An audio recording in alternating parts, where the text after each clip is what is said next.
Bonjour, avez-vous déjà entendu parler d'un abcès dentaire?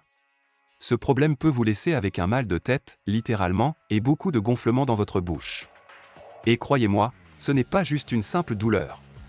Si elle n'est pas correctement traitée, cette condition peut conduire à des complications graves.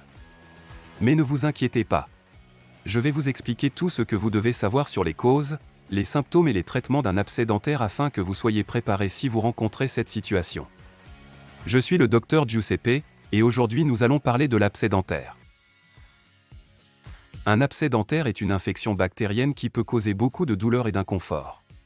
L'infection est causée par des bactéries qui pénètrent dans la pulpe dentaire, qui est la partie intérieure de la dent. Cela peut survenir en raison d'une carie non traitée, d'une fracture de la dent, ou même après une intervention dentaire telle qu'une extraction ou un traitement de canal. Une fois que les bactéries pénètrent dans la dent, elles commencent à se propager et à provoquer une inflammation. Cette inflammation peut conduire à la formation de pus, qui est un mélange de cellules mortes, de tissus et de bactéries mortes. Le pus peut s'accumuler à l'intérieur de la dent ou dans la racine, provoquant un gonflement et une douleur.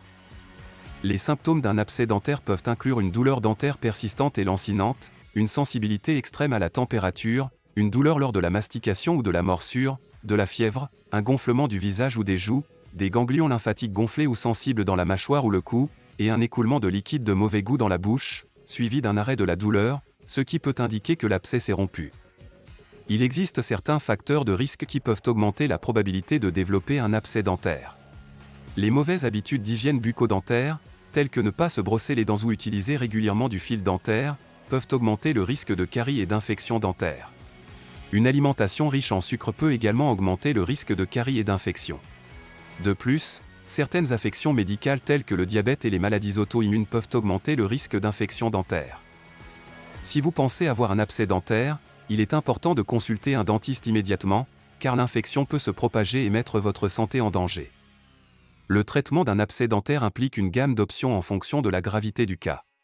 L'objectif est de drainer l'abcès et d'éliminer l'infection dans la zone. L'option préférée est le traitement de canal. Lorsque la dent ne peut pas être sauvée par ce traitement, l'extraction dentaire est le dernier recours. La prescription d'antibiotiques dépendra de l'emplacement et de l'étendue de l'infection. Si l'infection est proche de la zone touchée de l'abcès, le dentiste peut choisir de ne pas prescrire d'antibiotiques, mais s'ils se propagent, ils peuvent être prescrits pour aider à réduire ou ralentir l'infection, surtout chez les personnes ayant un système immunitaire affaibli. L'absence de traitement pour un abcès dentaire peut conduire à des complications graves, voire fatales. Il est donc essentiel de demander de l'aide à un dentiste dès que les symptômes se manifestent. Pour conclure, j'aimerais souligner l'importance de la santé dans nos vies et encourager la pratique de bonnes habitudes pour garantir le bien-être. Ne manquez pas l'occasion de vous tenir au courant des dernières nouvelles et informations fiables sur la santé. Abonnez-vous à notre chaîne et laissez un pouce levé sur cette vidéo. Ensemble, prenons soin de notre santé et maintenons l'harmonie entre notre corps et notre esprit. Merci de nous avoir suivis et à bientôt.